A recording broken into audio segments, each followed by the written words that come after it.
Hello, my dear designers and creators. In this video, we're going to talk about case study. Case start பண்ணலாமா? Let's get into the video.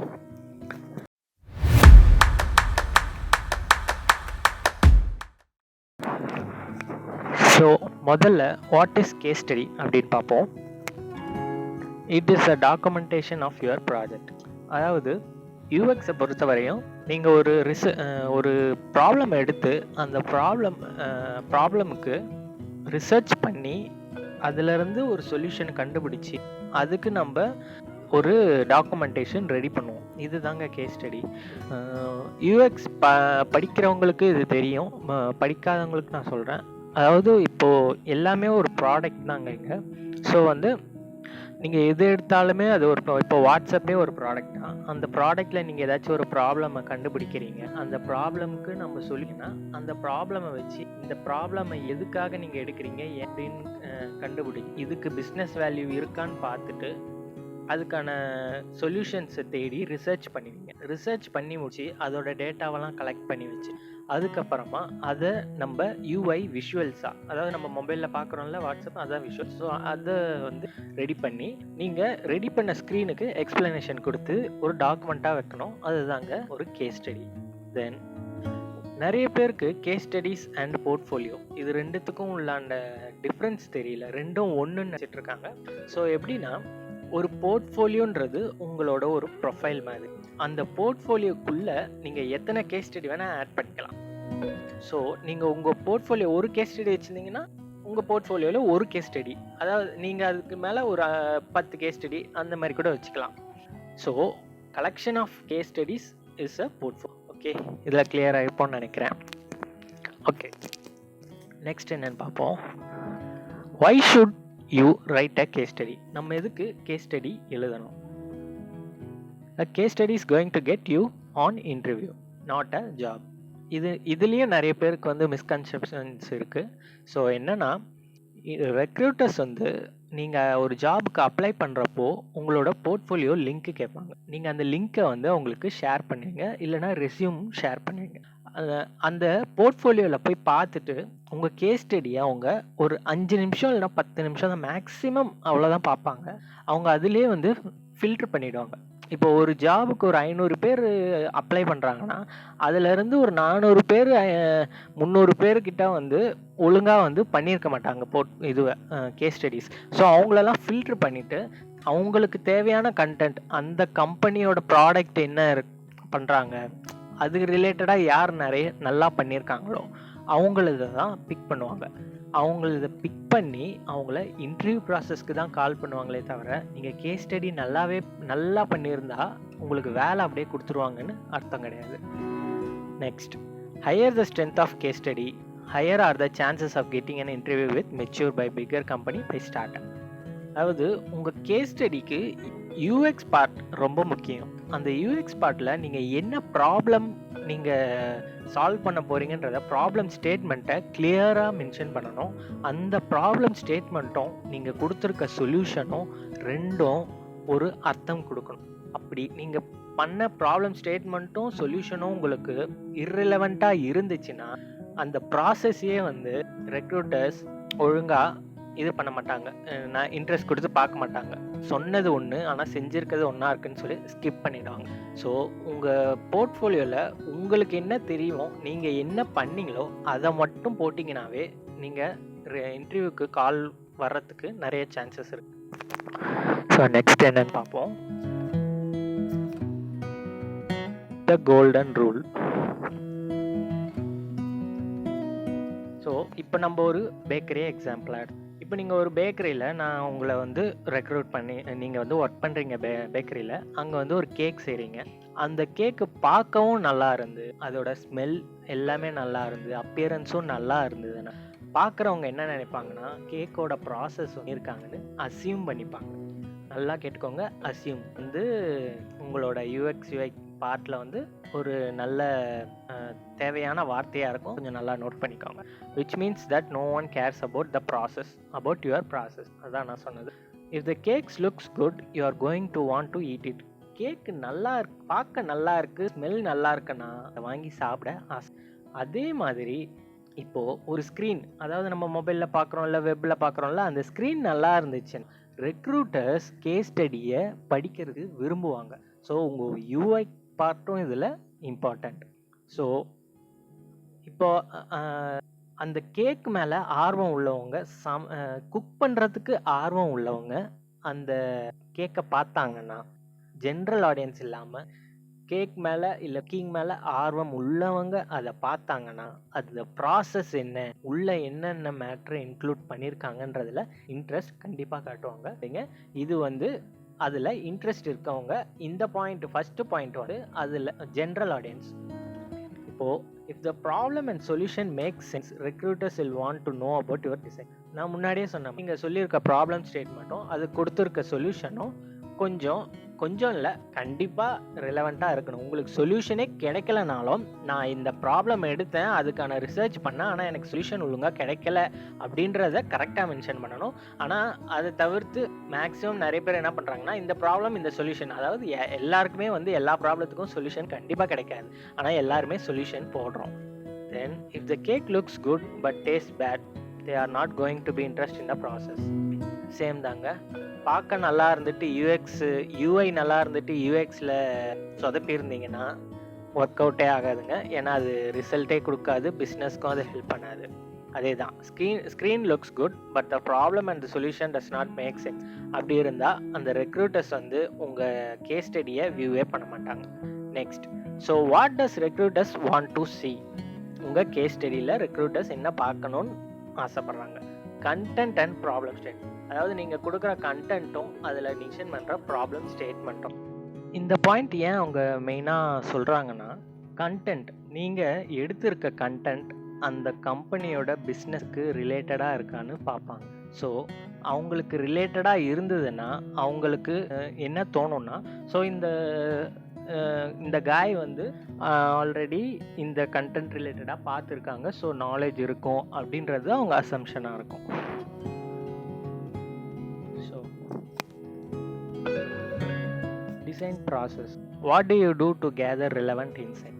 அதாவது யூஎக்ஸில் நீங்கள் ரிசர்ச்னு ஒன்று பண்ணுவீங்க, அந்த ரிசர்ச்சில் நீங்கள் என்னென்ன பண்ணியிருக்கீங்க அப்படின்றத பார்ப்பாங்க. ஸோ அது வந்து ப்ரொஃபஷ்னல் ஸ்டாண்டர்ட்ஸில் இருந்துச்சுன்னா கண்டிப்பாக அவங்க உங்களை இன்டர்வியூக்கு கால் பண்ணுவாங்க. ஸோ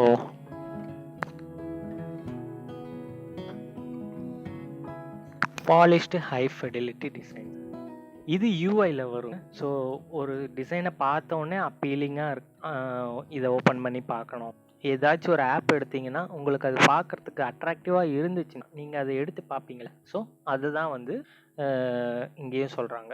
இது மட்டுமே மெயின் கிடையாது, யூஎக்ஸும் மெயின் தான், இதுவும் மெயின், ரெண்டும். இப்போ ஒரு யூஎக்ஸ்ன்னு எடுத்துட்டிங்கன்னா யூஎக்ஸில் ஒரு பார்ட்டு தான் யூஐ. ஸோ அதை கொஞ்சம் பார்த்துக்கோங்க.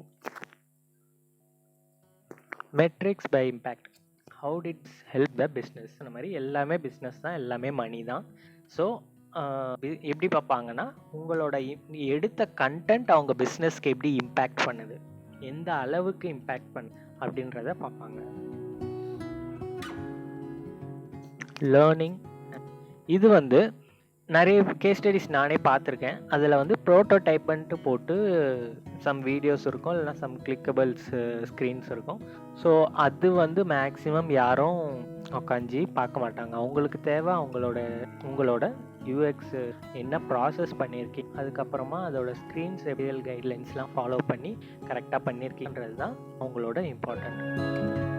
இதுக்கப்புறம் நெக்ஸ்ட்டு வந்து நம்ம ஸ்டோரி, அப்புறம் இந்த parent level and child level of problem solved, அப்புறம் ப்ரெசன்டேஷன் ஆஃப் யுவர் ஸ்க்ரீன்ஸ், இதெல்லாம் வந்து நம்ம இப்போ ஒன் பை ஒன் பார்க்கலாம்.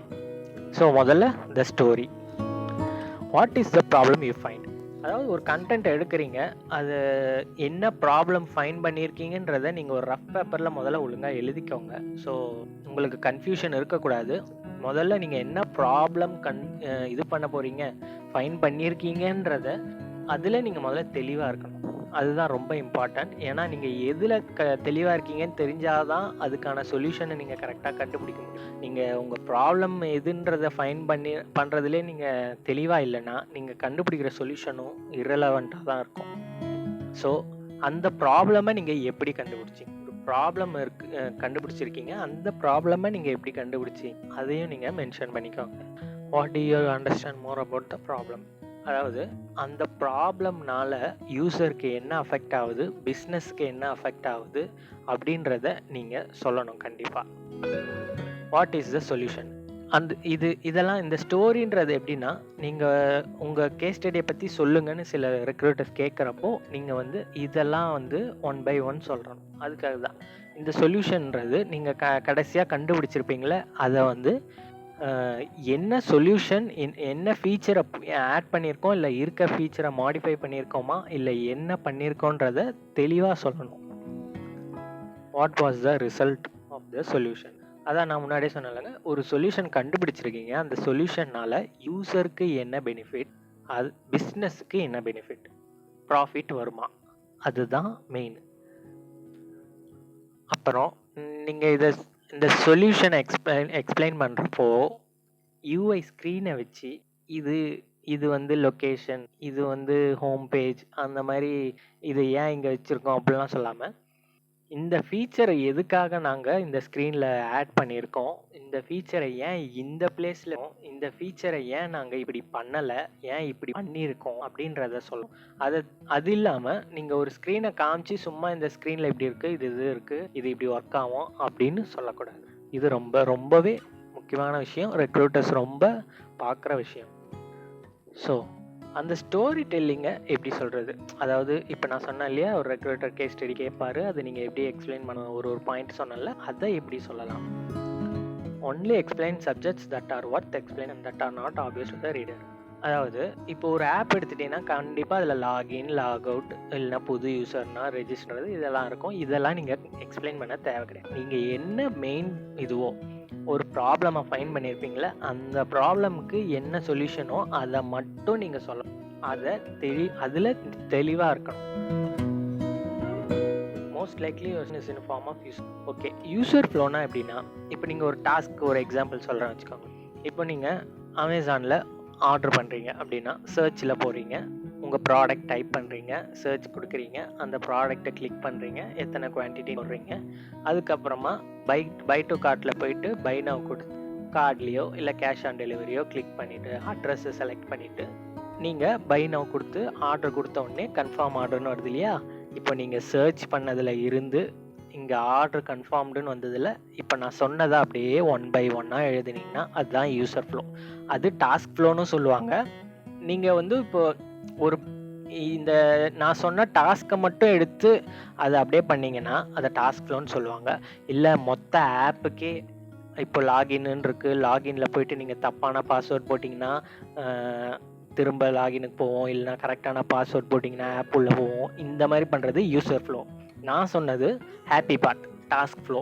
அப்படியே அதை வந்து லைனாக சொல்லணும். இதுதான் கரெக்டான method to tell a story about your case study. இப்போ ப்ரெசன்டேஷன் பார்ட்டில் நீங்கள் உங்கள் யூஐயில் நல்ல அதாவது பார்க்க அப்பீலிங்காக இருக்கணும், ரொம்ப கன்ஃபியூசிங்காக இருக்கக்கூடாது, அப்பீலிங்காக இருக்கணும். அந்த மாதிரி இமேஜஸ் போட்டு ப்ரெசென்ட் பண்ணுறது ரொம்பவே நல்லது. ப்ளஸ் கலர்ஸ் ரொம்ப இம்பார்ட்டன்ட். கான்ட்ராஸ்டாக கலர்ஸ் ரொம்ப இம்பார்ட்டண்ட்டாக இருக்கணும். Put screens into the right marks. அதாவது இப்போ நீங்கள் ஃபிக்மா இல்லை அடாப் இல்லை ஸ்கெட்ச் எது யூஸ் பண்ணாலுமே நீங்கள் அந்த ஸ்க்ரீனை அப்படியே ஸ்கொயராகவே போடாமல் ஏதாச்சும் ஒரு மாக்கப்பில் எடுத்து அந்த மாக்கப்பில் உங்கள் ஸ்க்ரீனை வச்சு அதை ஒரு டிவைஸாகவே காமிக்கிறப்போ ரெக்ரூட்டர்ஸ்க்கு அப்போ தான் தெரிய வரும் அது நீங்கள் iOSக்காக பண்ணியிருக்கீங்களா ஆண்ட்ராய்டுக்காக பண்ணியிருக்கீங்க அப்படின்றதே தெரிய வரும். ஸோ மாக்கப்ஸில் வச்சு நீங்கள் ப்ரெசென்ட் பண்ணிங்கன்னா அது பார்க்கவும் நல்லாயிருக்கும், ரெக்ரூட்டர்ஸ்க்கும் நீங்கள் வந்து ஓகே ஒர்க் பண்ணியிருக்காங்க அப்படின்றது தெரியும். அப்புறம் do not present them like a gallery.